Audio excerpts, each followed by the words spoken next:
In today's video, I'm going to teach you how to view and create new bills in Xero.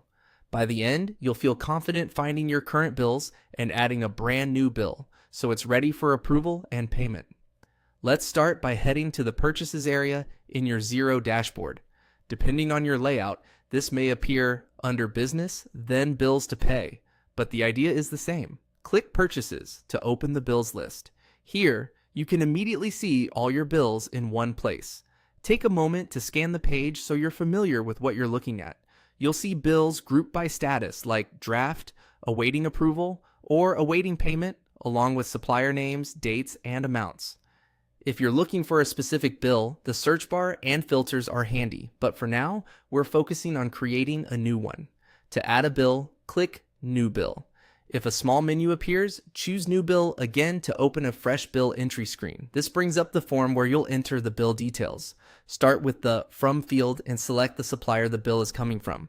Choosing the correct supplier keeps your contact history accurate and ensures any reportings and statement reconciliations line up properly. Next, enter the date.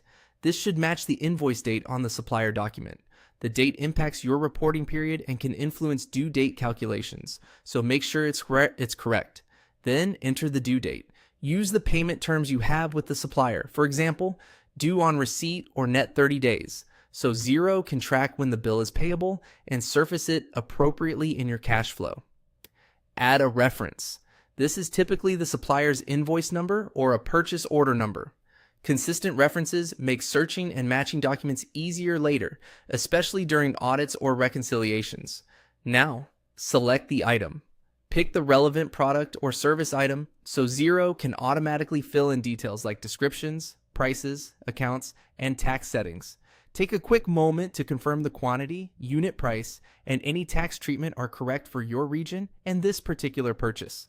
The totals at the bottom should reflect the supplier invoice.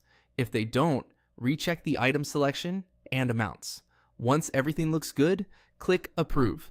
This finalizes the bill and moves it out of draft, placing it into your payables workflow where you can schedule or record payment later.